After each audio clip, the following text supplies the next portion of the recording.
हम दुखी क्यों रहते हैं? क्योंकि हम बहुत चिंता करते हैं। और अगर पूछा जाए कि हम इतनी चिंता करते क्यों हैं, तो सीधा सीधा जवाब मिलेगा कि हमारी ज़िंदगी में समस्याएं और तकलीफ़ें ही इतनी आती है। कभी कभी तो ऐसा समय आ जाता है जब हम उलझनों से घिर जाते हैं।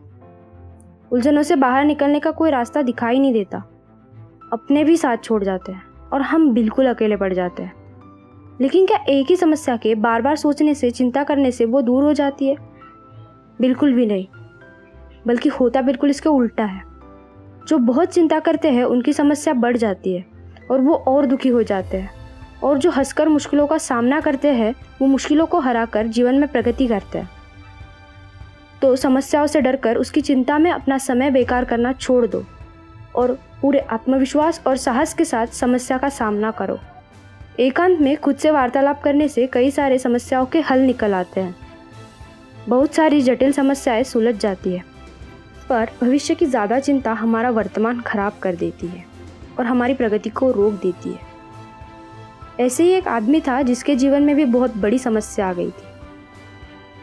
मराइन लैंडिंग करते समय उसकी 3 पसलियां टूट गई थी, जिसके कारण उसका राइट लंग पंक्चर हो गया था। लिहाजा उसे 3 महीने हॉस्पिटल में रहना पड़ा। 3 महीने उसने मेरा आगे क्या होगा, क्या मैं पहले जैसी नॉर्मल लाइफ जी पाऊंगा, इस चिंता में बिता दिए। 3 महीने बाद डॉक्टर्स ने उसे बताया कि उसमें कोई सुधारना नहीं है। फिर गंभीर रूप से सोचने के बाद उसे पता चला कि चिंता उसको ठीक होने से रोक रही है। तो उसने डॉक्टर से कह के खुद को दूसरे कंट्री क्लब नाम के वार्ड में शिफ्ट कर लिया, जहां पर लोग उनको जो नया कुछ सीखना है, करना है, वो कर सकते थे। फिर आगे के 3 महीने उसने पेंटिंग, ड्राइंग, सिंगिंग और खेलने में बिताए। काफ़ी सारी अच्छी किताबें भी पढ़ी। खुद को पूरी तरह से व्यस्त कर दिया ताकि उसको चिंता करने का वक्त ही ना मिले। और फिर 3 महीने बाद डॉक्टर्स ने उसे बताया कि उसमें काफ़ी सारी सुधारना हुई है। हॉस्पिटल में सबने उसकी प्रशंसा की। उसी की तरह हमें भी भविष्य की चिंता छोड़ अपने पसंदीदा चीज़ों को सीखने में व्यस्त हो जाना चाहिए। उससे हमारी प्रगति भी होती रहेगी और हम चिंता मुक्त भी रहेंगे। अगर बहुत बड़ी मुश्किल सामने आ जाती है तो खुद से ये ज़रूर पूछें कि इस समस्या के कारण मेरे साथ सबसे बुरा क्या हो सकता है। जो भी बुरा हो सकता है उसे स्वीकार कर ले और फिर शांति से जो बुरा होने वाला है उसे कुछ हद तक सुधारने की कोशिश में जुट जाए। हम ज़्यादातर दुखी खुद की दूसरों से तुलना कर ही होते हैं। ऐसी ही एक लड़की थी जिसे सिंगर बनना था, पर वो उसके चेहरे को अपना दुर्भाग्य समझती थी, क्योंकि उसका मुंह काफ़ी बड़ा था और उसके दांत भी काफ़ी आगे निकले हुए थे। जब पहली बार उसने एक नाइट क्लब में लोगों के सामने गाना गाया तो वो बस अपने ऊपर के होंठ से अपने आगे निकले हुए दांतों को छुपाने की कोशिश करती रही। वो आकर्षक दिखने की कोशिश करती रही और नतीजा ये निकला कि वो असफल हो गई। उस नाइट क्लब में एक आदमी था जिसने उस लड़की को गाना गाते हुए सुना और सोचा कि लड़की में काफ़ी प्रतिभा है।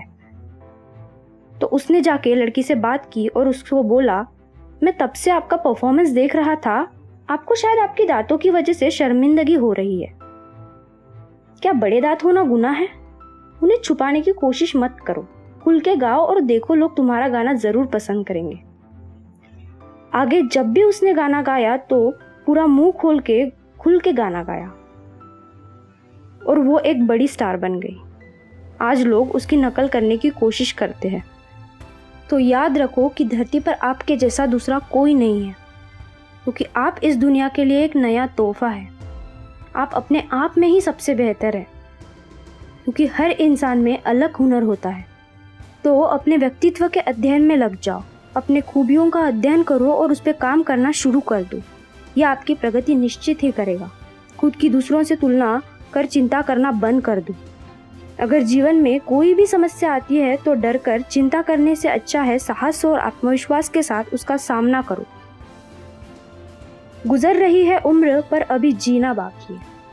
गुजर रही है उम्र पर अभी जीना बाकी है। जिन हालातों ने पटका है जमीन पर, उन्हें उठकर अभी जवाब देना बाकी है।